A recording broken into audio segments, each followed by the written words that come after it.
know the members on this side would be if we are talking about increasing budgets that NASA would have, whether it's for SOFIA or other priorities, so that those priorities meet the needs of the American people. But we haven't seen that kind of cooperation, frankly.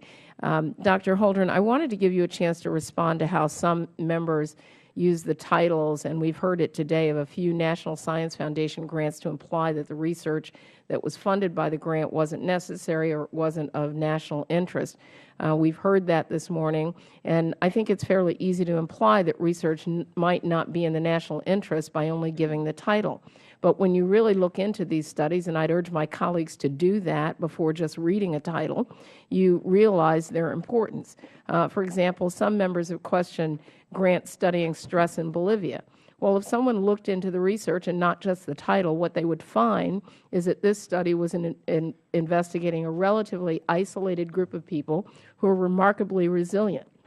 Understanding a group like that and comparing it to the U.S. population, which is less resilient in some cases, could be helpful to understand the link between behavioral and social factors and diseases like cardiovascular disease that we are seeing in the U.S. population.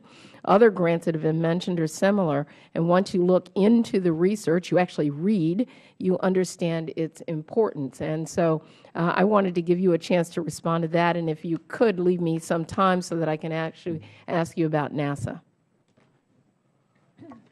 I get the impression some of my answers have been a little long. I apologize. I would just point out that NSF, with the help of encouragement from this committee, has taken steps to make more transparent and accountable their whole process. They have established an internal transparency and accountability working group. They have sent out instructions to all of their staff on standards for transparency and accountability in describing grants, and I think that is already showing up in the detail being provided in the justifications for grants on the NSF website. And I emphasize that that information is available on the NSF website, and people who are interested can take a look and find out whether the justifications for these awards are in fact persuasive. But my own view is that NSF has done a great job with peer review on these grants. Some of the funny-sounding titles, as you point out, when you look into them, do make a lot of sense. And you know, I just don't feel that I'm well qualified, or that most people in this room are well qualified to second-guess NSF's superb peer review committees. And the one place where improvement has been made is in the transparency of those justifications available to the Congress and available to the public. Well, thank you very much. And I mean, I'll go to the NSF website, and I'd encourage my colleagues to do the same.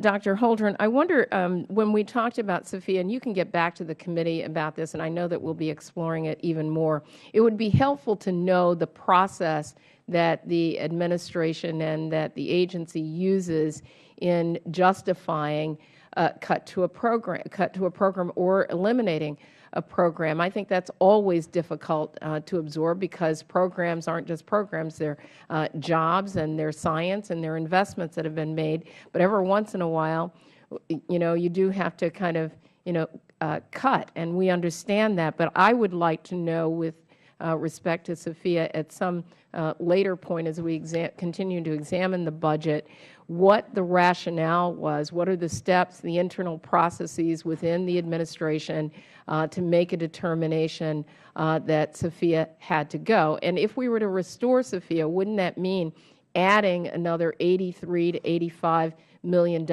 into the budget in order to restore that? And I just hope our colleagues understand that that's what the choice is. Thank you. I will provide more information on SOFIA. I would note that NASA is looking at the possibility of other potential partners in the international community to defray those costs, because, again, precisely the problem is there's just not enough money in the current budget to support the operating costs of that mission with just the partnership of the Germans. But if we can expand that partnership, that's one avenue. And another avenue, of course, is finding more money, which the Opportunity, Growth, and Security Initiative would do. Great. Thank you very much, and I yield back.